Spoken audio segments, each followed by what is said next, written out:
অনিকের বিপদের কথা শুনে কিছুতেই যেন চুপ করে থাকতে পারল না মেঘলা, যে কারণে মেঘলা সরাসরি ছুটে এলো বস্তিতে। কিন্তু বস্তিতে ছুটে আসার পর বস্তির মানুষের মুখে এমন জঘন্য জঘন্য কথা শোনার পর কিছুতেই যেন মাথা ঠিক রাখতে পারল না মেঘলা, যে কারণে প্রথমে অনেক বাজে ব্যবহার করলো মেঘলা অনিকের সঙ্গে। কিন্তু পরবর্তীতে কি করবে মেঘলা? সে কি আদৌ বস্তির মানুষের কথাকে সায় দিয়ে বিয়ে করিয়ে দেবে মেঘলা শান্তা এবং অনিকের? কারণ রীতিমতো বস্তির মানুষেরা চায় অনিকের এবং শান্তার বিয়ে করিয়ে দিতে। তো কি করবে আদৌ এই মেঘলা? সে কি অনিকের পাশে দাঁড়িয়ে আসল সত্য বের করবে, নাকি শান্তা এবং অনিকের বিয়ে করে দেবে? তো চলুন সমস্তটা বিস্তারিত জেনে নেওয়া যাক। শান্তার মতো মেয়েকে কিছুতেই বিশ্বাস করবে না মেঘলা, কারণ রীতিমতো এর আগেও রাতুলের সঙ্গে যোগ দিয়ে শান্তা অনেক জঘন্যতম কাজ করেছিল। কিন্তু এবার যেন শান্তার সামনে প্রথম অবস্থায় মেঘলা কিছু কড়া কথা বলবে অনিককে।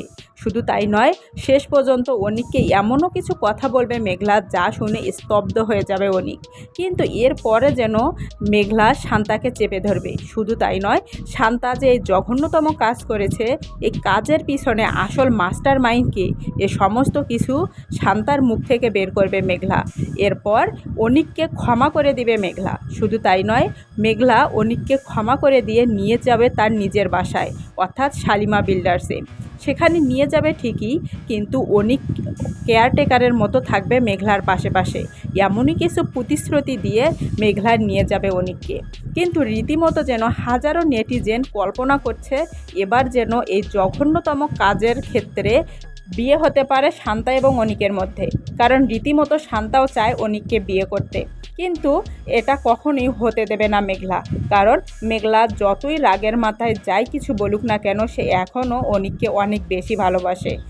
তো বন্ধুরা, আপনাদের জন্য আরেকটি নতুন ভিডিও আনবো, যেখানে আপনারা A to Z সম্পূর্ণ জানতে পারবেন কি ঘটতে চলেছে আদৌ এই মেঘলা এবং শান্তার মধ্যে।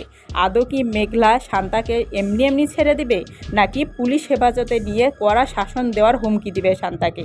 সেই নতুন ভিডিওটি দেখতে হলে অবশ্যই আমাদের পাশে থাকুন। আজকের এই ভিডিওটি ভালো লাগলে লাইক কমেন্ট শেয়ার করে ছড়িয়ে দিন হাজারো নেটিজেনের মধ্যে, এবং নতুন ভিডিওটি দেখতে চ্যানেলটি সাবস্ক্রাইব করে বেল আইকনটি বাজিয়ে রাখুন। ধন্যবাদ জানাই সবাইকে এতক্ষণ আমাদের সাথে থেকে ভিডিওটি দেখার জন্য। আসসালামু আলাইকুম।